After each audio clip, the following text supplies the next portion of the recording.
Welcome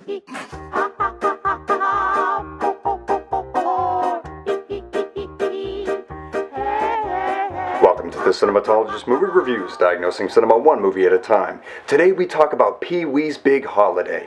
This is from John Lee as director and Judd Apatow as producer, and it's the first return of Paul Reubens' Wee Herman character on screen in nearly 25 years.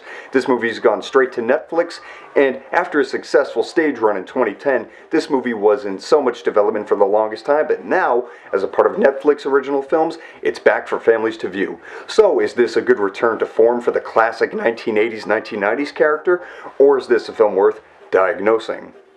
Well, first of all, we need to look into the heartwarming nostalgia of this movie. First of all, it's one of the many appeals to this film, and it's probably the general appeal to this film. From the 1980s and 1990s, many kids and families, and even older adults alike, have enjoyed the craziness and the insanity of the Pee-wee character, and luckily in this film, that nostalgia is not exploited, but it's rather present in the film just by its mere suggestion. This is the kind of movie that doesn't try to hook you into those old jokes or those old cliches of the old Pee-wee movies. Rather, it uses them to its benefit and makes up some new tricks. And it just has that same dose of excitement and energy that the old ones did through a very refreshing performance by Paul Reubens, who does a great job and almost seamlessly plays Wee Herman in his early 60s. Now that's part of the film's appeal, and it sets up this good nostalgic and almost seamless approach to the film that makes it seem like the character hasn't been gone for almost 25 years. It feels like a perfect return, like we've never left. The next thing we need to talk about are the fun and exciting characters. Now, much like movies of Wee Herman past, we've had a whole bunch of zany, crazy, and wacky characters come onto screen, and we have some in this one as well. First of all, we have Joe Manganiello playing another version of himself in this movie, and he becomes Pee-wee's buddy or companion and the driving force for this movie, inviting Pee-wee out to New York for his birthday party. This is a very fun and kind of goofy performance by Manganiello, and it actually serves as pretty useful. He does a good job in setting up this little buddy or friendship with Wee Herman, and it's actually quite convincing. The other characters may not be as memorable yet as people like Mickey were or Francis, but there's also new characters that give us new insights into the kind of crazy scenarios Pee-wee's going to get himself into, like a group of mischievous female criminals,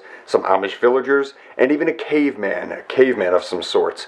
These characters give that same kind of goofy and otherworldly fun that Wee Herman movies have, and they give you this sense of adventure that Pee-wee's going on this cross-country trip, very reminiscent of the first film, but not exploitative. Additionally, we do have to say this movie has a case of the giggles. There are some really funny and some really silly gags in this movie that are perfectly appropriate for a Wee Herman movie, like crazy contraptions and silly items that only somebody like Wee Herman would buy. And partnered with Reubens' performance, they really do come off as refreshing, fun, and old-fashioned in the same way, and adds a little bit of nuance to this movie. It gives it this old-fashioned kind of humor that not many new movies can pull off, but when you have the same kind of craftsmanship or experience like somebody like Paul Reubens has as Wee Herman, they come off pretty new and pretty effective, and they work and they get the viewer laughing. They certainly got me laughing. Then next we're going to talk about the fun direction this movie has.